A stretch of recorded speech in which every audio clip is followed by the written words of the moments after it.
Like most summit meetings, the very first bilateral talks between Presidents Moon and Trump had some ups and downs. Further breaking down the results of the two-day meeting is our Lee Unshin.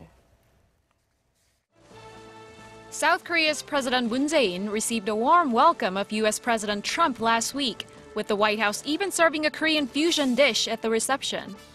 But the summit talks also revealed some differences between the perspectives of the two allies, especially on economic policy. Top of the agenda at the joint press conference Friday, the agreement on strengthening security and defense against North Korea's continued provocations. 한미 연합 방위 태세를 통해 압도적인 억제력을 강화해 나가기로 했습니다. 북한의 위협과 도발에 단호히 대응해 나가기로 했습니다. The era of strategic patience with the North Korean regime has failed. And frankly, that patience is over. And as expected by many, Trump followed the statement with comments on plans to share the cost of defense. The burden sharing issue is one of the top agenda of President Trump. He always said that not only for Korea but also for Japan and ally members in NATO. So there will be a negotiation soon. But it was the topic of economy that came to center stage at the joint conference.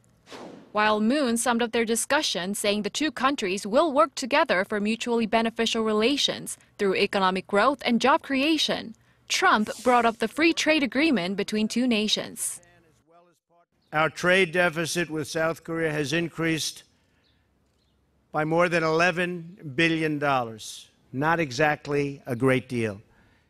Blue House officials later said that particular remark from Trump on trade was not part of the previously discussed statement between him and Moon, stressing that nothing specific was negotiated regarding the free trade agreement, which came into force back in 2012.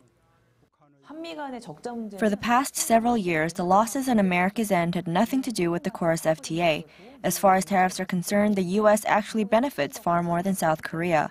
At this point, further analyzing what exactly the Trump administration wants through renegotiation of the accord is important. While future talks on trade practices remain somewhat unclear, Trump's demand that Seoul stop enabling the export of dumped steel might be a more immediate dilemma for South Korea. Korea gets steel from China for a relatively inexpensive cost, manufactures products, and sells those to other nations. That's also how Japan, another mega steel industry of Asia, is making profit. Putting a cap on steel imports from China isn't easy, and there's only so much the government can do in this field. Upon Moon's return to Seoul, pundits are rather optimistic on two nations' united approach to denuclearization of the Korean peninsula through sanctions and dialogue. Pyongyang will likely criticize the approach, but in the long run, I think it's possible that the region may consider approaching the issue through dialogue. While the summit brought up many questions about the two countries' future economic relationship, experts say overall, the first meeting between the two leaders fulfilled its purpose. The Moon administration just started 2 months ago, so I think the top goal of this summit is personal entanglement with President Trump. With that regard, I think that the summit was successful. Building trust is one of the most important goals of these summits.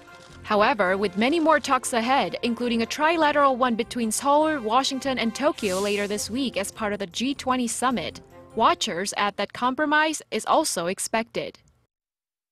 Lee Unshin, Arirang News.